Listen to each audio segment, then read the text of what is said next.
PJNet.TV, Part 2, 9:30 on the East Coast. Del Didway standing by in our green room.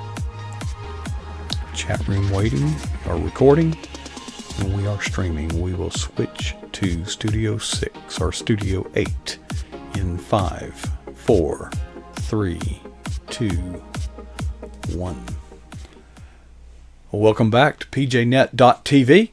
As you can see, I'm your host, Coach Prasick. What a great half hour we just had. Sherry Lynn Bisbano was with us, sharing with us. Folks, if you are in the PJNet.TV chat room, I am especially grateful for your presence there. But also, you might be watching this on Twitter, Facebook, or YouTube, and we are certainly glad that you have joined us there, and we want you to know that you are welcome. You are invited to join all of the friends and family in the chat room at pjnet.tv, where you can also watch it there if you're using a laptop or desktop. If you're using your mobile device, might want to just stay put. Okay. Folks, it is time for Del Didway, and it is our privilege every Tuesday at this time to bring him on board. And Del Didway writes a blog every Tuesday at deldidway.com. In fact, do not attempt to spell that without some help. There it is, Del Didway, just add .com to it. In fact, here, let me do this, just have some fun. You can just go to deldidway.com and find his blog today. Del, I enjoyed your blog, had a rather resonating message in my mind. Take one for the team. Oh yeah, I mean it was a good. Well, first of all, I want to say I'm excited about Sherry Lynn, and that's a great accomplishment she has coming up. I know she's a hard worker. She helped me, was very instrumental in me getting started. So I always have a soft spot for her, and I always wish her the best. I'm always rooting for her because she was been a dear friend and is a dear friend, and I admire her work ethic and everything she's done to help writers. She has a servant's heart and a coach's heart. She likes to help. Not too many people like that. So I'm excited for her. A lot of people don't really want help. You know, they want to be affirmed. I know. Mm-hmm. But she's very content in doing work behind the scenes, and not too many people are like that. So she's a wonderful person, and I know her book will do fantastic. So I'm excited about that. Taking one for the team, Del. You ever feel like you're taking one for the team? About 75 times a day. So no, I think what I wrote about. With Robert Griffin III, and I pointed out that I wasn't a big fan of his at first because I really didn't know his story. I just know that he was, he got a lot of pub and a lot of press and won the Heisman, and then never really had the Heisman curse. Not a lot of Heisman winners ever go on. And he suffered an injury early and never really came back from that injury. Mm-hmm. And he had a lot of glimmer of hope, and then kind of bounced around a little bit, couldn't find a home to play in, and was offered after he set out a season because nobody picked him up after he his contract with the Browns expired up, or nobody really picked him up. He just took the season, took the year off, and wanted to work out. Baltimore called him. And he told me he wasn't real thrilled. He liked Baltimore, but he knew he wouldn't be the starter. Mm-hmm. And he knew he wouldn't be competing for that position. So he told me, very open. We were talking after the game, and he said, he likened it to Jonah, being told to go to Nineveh, and he didn't want to go to Nineveh. And he said, I don't want to go to Baltimore. But he said, the more he prayed about it and thought about it, he said, maybe this is where I'm supposed to go. And he's a vital part of that. He's not the starter, but he's a vital part of that team. And so we had the chance to speak with him, and my opinion of him changed after I spoke with him.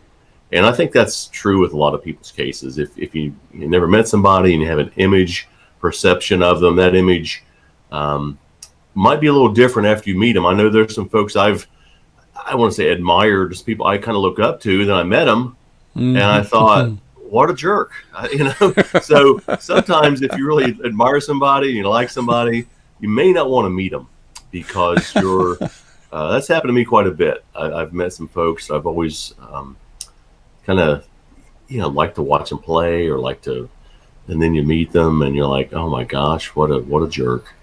And that's happened a few times. And I meet folks like RG3 who I thought didn't really wasn't really on the top of my list, but I was at the game and I knew he had, there was some squalms about him having a Christian faith because he was divorced, and that's no big deal to me. But I know a lot of people have that perception.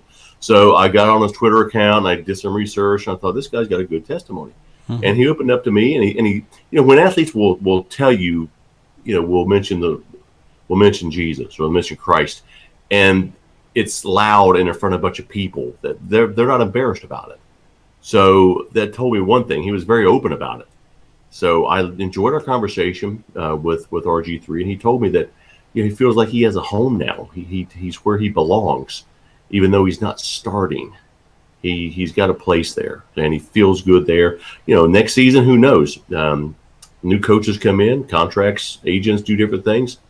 He could be somewhere else, but he said he feels home in Baltimore.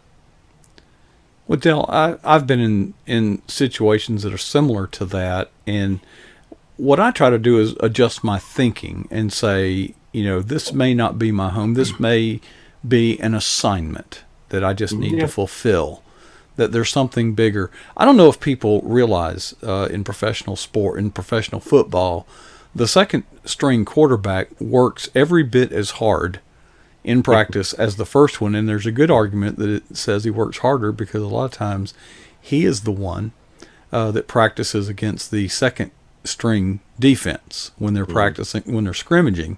And of course the second string is eager to make a name for themselves by sacking the quarterback, and a lot of times they get roughed up a lot more than the quarterback, and try to protect them. It's got to be the best job in the world. I mean, you're getting paid a lot of money to hold a clipboard. So I think that's a great job, and you're not going to get hurt. But, I'll do it for half that. At that game in Cincinnati, actually, he was part of history. And I don't think I detailed that in the blog, but at one point there was one play in the game where he was in the backfield along with Mark Ingram Jr. and Lamar Jackson was a quarterback. Now those three individuals all were on the same team, on the same play, and they were all Heisman Trophy winners.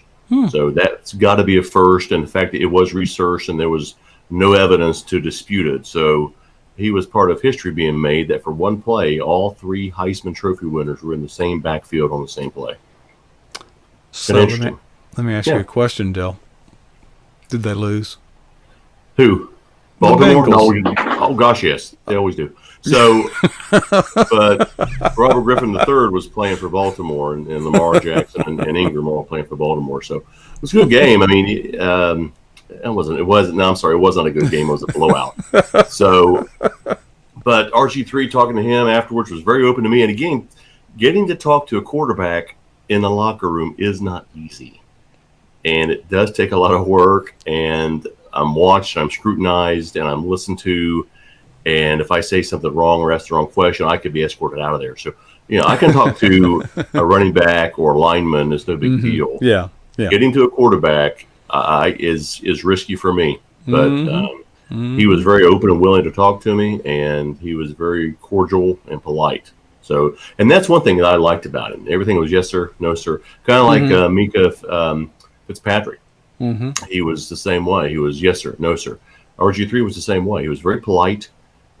Very mannerly, very respectful, and very open with me. Again, he didn't shy away from these questions at all. I kind of hesitate sometimes if they want to, scoot over to the side and talk to me about it. They don't want anybody to hear it. But no, he was very open. Really? A lot of guys around me, a lot of, after a ball game, these guys are getting ready to leave. So it's very chaotic inside a locker room after a game. So especially for the visitors, because they want to get in, get a shower, get on the bus, go back to the airport, fly home. Yeah, especially if they lose. Yeah. Yeah. Let's go No, home. they didn't lose. Yeah. Let's go home. Dell, I wanted to, and we didn't talk about this. So, folks, what we do here is very unscripted, very conversational. There are a lot of people, including myself, I've asked you on numerous occasions, but they're watching you on Twitter. You do your little selfie promo for your appearance on our program. And I greatly appreciate that because that's being a team player.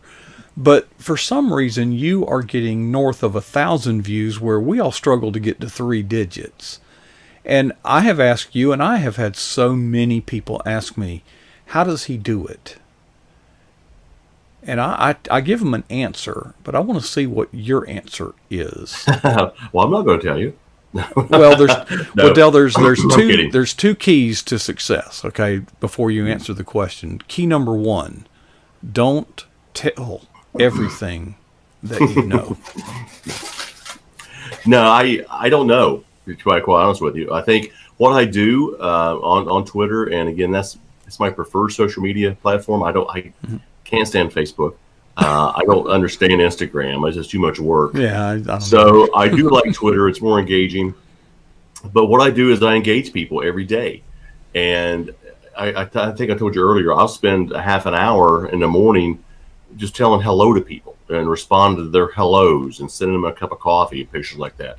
So I engage a lot, and I've done this for the last several months. I engage a lot of people, just if it's have a good day. But I do that for about 20 minutes every morning. I probably do 50 or 60 people that way. And you develop relationships, and you like each other's stuff, and then they start liking yours. And then, if I'll retweet some folks, different folks 2 or 3 times during the week, and then they in turn start retweeting yours. So I think that's part of a little give and take, but I think it's all comes down to engagement. And I will respond to people if they post something like they had a lunch. I'll say that looks great, or just something silly like that, and then they will start engaging you, and then it's all kind of domino effect. It all just kind of and you try to do it with accounts that are good, that aren't any threat or any send this wrong signal. Have I done that? Yeah, but you kind of live and learn, and you thought, oh, I shouldn't have retweeted that, or shouldn't like that because I see what they post now. So you just got to live and learn on that. But I engage people, and they engage me back, and I think that's part of it, because I will retweet some of not every day. I'll retweet one of Doug's posts one day, one of Sherry Lynn's posts one day, and JD's post one day, or every other day or something like that. And so they in turn retweet mine. So I think that's how it is. I think it's just give and take. So to recap that, you spend about, you said 30 minutes every day, just in the morning, purposefully, intentionally. It's work. Yeah, is my point. You're not just you do this. When you don't have anything to do, you get on Twitter and goof off. Scroll a little bit, but you are setting out with the purpose of intentionally interacting with 30 to 40 people each day. It's sort of like we have our prayer time, devotional time, then you got Twitter time, because you see exactly. many people, authors, and most people in general, but specifically authors. They're being told to build platform. They're being told to brand themselves, and those are great goals. Just like as a coach, I would say, well, you need to put some points on the board, of course. Right. But so many people are looking for some silver bullet, some magic pill, some course they can go to, or a program that they can purchase to get that success. And not what I hear you saying is, you earned it the old-fashioned way. You worked for it. Well, that's what I do. And so in the mornings, again, I have about 15 to 20 people a day that I always will respond to, and they will always respond to me. And then if I'm scrolling, I see, hey, I haven't retweeted Rachel for a while. Let me retweet this. And I purposely have that in mind. Right, you target. Yeah, and so I will go through and say, oh, I haven't liked her, so because I went through that stage, I have 15 followers, and I was saying such and such never likes my stuff. So, and then you get a little offended by it. And they have 40,000 followers, and you don't know why they don't like your stuff. Yeah, so and I will I'll reply, and then I think I put on the chat board. I have blocked quite a bit of people. I've blocked well over 2,000 already. Oh, really? So yeah, and I always get these notes. Hey, from Ghana. So they're always from Ghana, and they always need money. So Yeah. I don't know what it is with Ghana, but I get a message block, and I don't mess around with it anymore. I used to, and used to have fun with it and kind of play the game with it, but. But no, anymore. It's if they send, I'm from Ghana, I'm from Vegas, but I live in Ghana, and my grandmother needs money. I just block. Yeah. So I don't even think about it anymore. I get a lot of blocks on political stuff, which is fine. Blocked 2 people today. They just had stupid comments, and I don't mind a comment if somebody disagrees with them. I don't care. I won't block them. But when you say something stupid, you're going to get blocked. It's just flat out. You're going to get blocked. And well, it's hard for stupid people not to say stupid things. I know it. So and if I disagree with you, they're clearly wrong. I mean, and there's no hope. If you're stupid, you're stupid. So I don't mess with it. I go back to John Wayne's famous quote. Life is hard. It's harder if you're stupid. So I don't. If you can be misguided, you can be misinformed, and there's a hope that you can get turned around. But when you're stupid, no, I just don't waste my time with it. I mean, yeah. So, and they're all mainly the left. So, of course, the tolerant left who can't, who the only time they resort to anything is to name call and to bash and to put down because they can never come up with an intelligent argument. So that's why they bash and name call. So it's why I just block you. It's good. It's all good. Del, another thing that you have done, you're one of the more coachable of the people I know, because you came into this business knowing nothing. And the other thing that your blog gets a lot of attention, but you were told one to get one and do one. But the thing, see, I don't read many blogs, but I know that Del comes out with a blog on Tuesday, and it's usually pretty good. Okay, but I know it's coming. So I know a little clock is in my head saying, oh, Tuesday, let me go check out Del's blog. Of course, if I forget, I'm instantly reminded as soon as I get on Twitter, but the regularity, people come to expect. You can build an audience because they come to expect. It's just like a television program, folks. It comes on a certain day of the week at a certain time. There's a reason for that. I've actually had people, there was one day I was kind of late with it. And we were having computer issues. This was a couple years ago, and we're having some computer issues, so I couldn't get it out on time. I was like 3 hours late, and I had like 3 or 4 messages. Hey, is your blog being coming out today? I'm like, yeah, hold on, that's great. So I was able. They weren't asking if you were okay or anything. No, they just wanted to read your blog. They didn't care about you. So that's how that was. And so I was told, a long time ago when I first got into this, I think it was Edie Melson told me. She says, put your blog out, be regular with it, and because they will come to expect it, and she's right, they do. I think in the 4 years I've been blogging, I've had 2 guest bloggers. So, and both those were Becky Lindsay. So, I do 52 blogs a year for 4 years. So, I'm coming on. I think next week might be number 200 for me. So. It is a regular routine. Sometimes I don't feel like doing it, but you do it. So well, and if you commit yourself, one of the things that I've noticed in my work here, if you know that you're going to be on on stage for whatever that means, whether it's a blog or on camera or whatever. Do you have your associate producer, your executive producer coming? She's awake. Okay. Hold on a minute. Up in here. Say hi. Hi. What you been doing? Been watching videos, but Angie's asleep. Angie fell asleep? Yeah. Is you snoring? No. So. Sophie, you're up awful late. Now, are you still eating those Doritos? Yeah. Yeah, some tonight, didn't you? Yeah. And your breath smells like, Doritos again, doesn't it? It's okay. So, it's all good, though. If Grandma's asleep, how late can you stay up? Good night. Yeah. What was tonight? What'd you have? It is Taco Tuesday. What was it? Taco Tuesday. Taco Tuesday. When is Grandpa going to light that fire in the back and do some more s'mores? when it warms up. Holy cow, it's like 30 last night. Really? So, yeah, it's cold. It's been cold up here. Heck, it's 80 down here. No, he lives in Florida. So Well, I'm surprised when. yeah, it's cold. Now you're wearing a very. That's a nice shirt you're wearing. Stylish T-shirt, isn't it? Yeah, it's It's a swag. Yeah, you'll have to stand up when Sophie Yeah, gets well. up and show everybody your. Yeah. Well, Look, Sophie, I got the memo about the shirt. So oh, you did. I did too. I've been on it. Sophie, now during the day, does Grandpa ignore you? Is he working, or does he spend time with you, or does he just make you work? you better say something good. Better. You don't like work, do you? Do you help Grandma in the kitchen?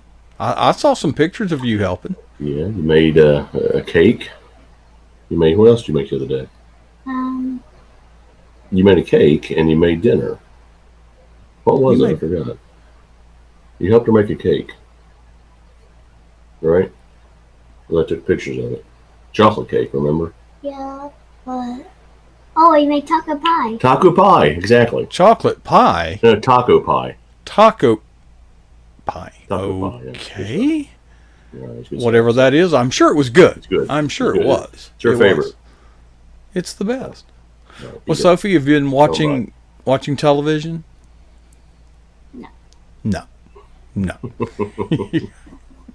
Well, you can watch All it right. tonight because Grandma's asleep. All right, tell them bye. Bye. Bye, Sophie. See, oops, got her hair. Whoop. All right, here we go. All right, now stand up a little bit. Let's get a look at that shirt because I can't There we really go. get the. There you go. Let's- Oh yeah. man, what a nice. Yeah, that's a classy shirt. I gotta say, there's only a few of those out there, I know. and they're awful good. Anyway, what were we talking about? I don't know. I forget. Well, we were talking about blogging and such as that. Oh but, yeah, it was. Yeah, Edie Melson told me that. She said, blog regularly, always you put it out there, even if it's a repeat, put it out there because they're going to expect it. And I found that to be true. And she's also the one who gave me the advice to share other people's stuff on a regular basis, which I do because they will in turn share yours. So I think, in fact, I taught that in like one of my classes that you were in down at the conference. I say share each other's posts share somebody else's post 5 times before you share yours, and that does pay off because I think that's one of the reasons some of my Twitter feeds resonate. It's because I share a lot of folks and I comment and do that. So I think it's starting to pay off. Well, I know in my own life, Dale, and if you have a schedule, if you commit yourself to a schedule of saying, I'm going to blog on this day or I'm going to be on whatever it is, well, you have to have inspiration and you have to therefore use that inspiration to generate content. If you're committed to a schedule, it is going to raise your level of spiritual awareness of things because you're scanning. You're always looking. Yeah.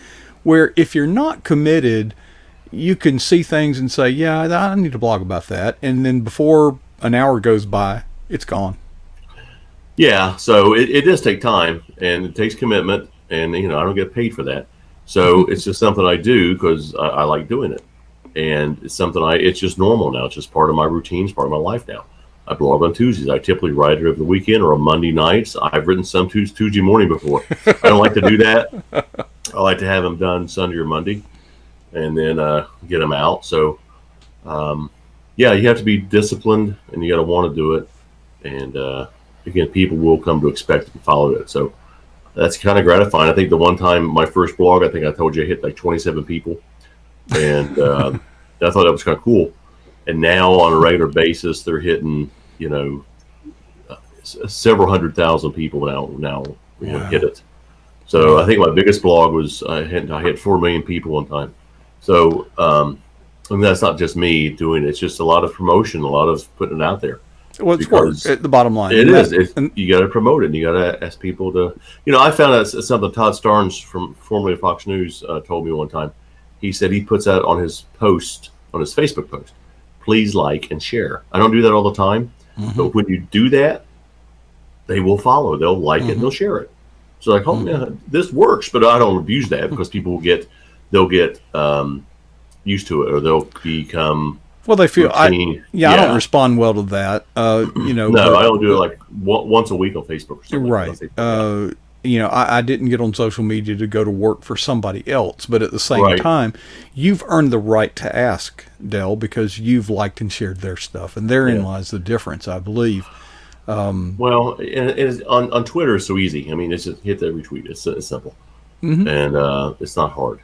So, and if I don't agree with it, I may not like it. I may just retweet it. So it's fine. Doesn't mean I endorse it. But, Yeah. I'll occasionally will do that. Somebody will send me a tweet to retweet it, and I'll say, okay, because they've done mine, so I'll do theirs. It's reciprocity, I know, and one guy's very nice about it. He says he won't. He doesn't. He sent me a message one time. He said he will not retweet anything with NFL in it because he despises the NFL. I said, it's no big deal. He sent me a tweet one time to retweet, and it had some profanity in it. And I said, hey, I don't retweet this. He goes, oh, okay, great. So I was nice about it. He knows how to send me that. Yeah, people tend to respect boundaries, but you've got to erect those fences. They only erect them. If you don't, they'll intrude. And you can't be a jerk about it and condemn them. I just said, hey, I appreciate this, but I try to keep my post clean. Yeah. I won't retweet this for this reason, but others I will. Oh, okay. If you tell them, but if they get nasty about it, you just block them. Yeah. There you go. Just block them. We're actually kind of working on something. We need to wrap it up, but we're working on something, and you and I have talked about it. But there's a lot of bloggers out there. Some are more successful than others, but we're trying to put together something, and we're pretty close to getting there. Yeah. A video that you can put at the end of your blog that says, one, introduces yourself, but most importantly, why I write. Yeah. Okay. I mean, they read the blog, but why do you do this? Because see, this is what I try to get at when we bring authors on our program here. It's not about the book, it's about the author. It's kind of like the Bible. It's not about the book, it's about the author. But why I write, and I think that would be a nice thing to put at the bottom, just to be different, if nothing else, because everybody's trying to get noticed, and it's hard to get noticed, and so few people are using video. I think it's a real opportunity. Yeah, it is hard to get noticed, and that's why I will share things of people who, who I don't want to say are struggling, but who don't have as much recognition, Right. but who also share your stuff. Now, if somebody's always doing their stuff, they're posting their stuff all the time, I probably won't, because they're kind of narcissistic. So, and you can see that. I like to share, retweet, and comment on other people's posts, especially if I like them, especially if they're clean. I do a lot of food posts. So, but yeah, so if a person's out there all the time, buy my book, Yeah. and they don't post anything else and don't share your stuff, then you know what? Right. I don't care how good a person you are. You got to be you have to give back too as well. You have to give and take on that. So I think it's part of it. Quid pro quo, I believe, is the popular. Without Latin the Joe, yes. There you go. Well, Dell, it's getting kind of late. Listen, thanks for the advice. It's just something that's been on my mind and several people that I've spoken to. Yeah. You are you're the template. You're the example of someone who works hard. And the point is, I don't think any of this is particularly rocket science. I think the difference between you and many others that don't get where you're at is the discipline and the intentionality. You can't do it for a few days and expect to, you just keep doing it in faith that others have done it this way and they have emerged ahead of the crowd. Yeah. Well, that or I'm just bored, one or the other. Well, I know what it isn't, Dale. It's not your good looks, okay? Well, and I've got a long way to go. Trust me, I've got a long way to go. I have a goal to hit, and I'm a long way from that goal. So. Well, you've crossed I want to see 1,000. I think it's going to be harder to get from 0 to 1,000 than it will be to get from 1,000 to 4,000. That's kind of my goal. I want to see 4,000. That's when I can say, that's nice, but we matter. We'd like to get more people in the chat room watching and listening. So hopefully, maybe I think we're talking off the air. Maybe we'll come up with some type of a giveaway. There you something. go. We got it. If we can get so many X amount of people, everybody can be put in for not my Right. books, but something. We'll have a contest. You know, a retweet's worth 5 points, a like's worth 1, Yeah, a comment's worth 2. maybe people can get some PJNet TV swag or something like that. Yeah, They there don't want we my go. books. You know? Yeah, we got some lapel pins here, folks. 200. We got about 200 of them. Came from Have China. they been sterilized? Have they been sterilized? I wore. Yeah, I've got it. So, all right. Well, Dale, listen. Thanks for sharing with us tonight, and we look forward to doing this again about this time next week. And you need to go back in the chat room and check out all the comments. I think people. Well, I think they kind of like you. You never know. All right. All right, man. Have a good night. Del Didway on pjnet.tv. I hope you were taking notes. Well, actually, if you weren't, you can watch this over and over and over. It is recorded, you know. You can play it again. For those of you who might be new, and I see some names that are new, and it is great to have you. I hope that you make this a family. I hope that you just come join with us. One of the things that we do, we offer tools to make it easier to support one another. And one of the tools that we have that I don't think you'll find in other situations is an RSS feed. Now, you may not know what that is, but it's a simple thing where you can go and you can ingest and digest the stuff out there about the PJNet brand on your terms. You can do as much or as little, but the goal is for all of us to support one another. What you won't find on our feed is articles that are good, you know, and you know about this particular cause. No, the cause is simply the PJNet brand and what the vision of PJNet is. For those of you who might not know the mission statement of PJNet, it is as follows: we provide a platform for everyday Christians to share their walk with Christ. You don't have to be an author. You don't have to be published. You don't have to be. You just have to be a New Testament Christian and share your story, share your walk with Christ. It's that easy. Now, some of that can be scary, so I'm going to ask you 2 questions. What is the boldest thing you've ever done for Jesus Christ?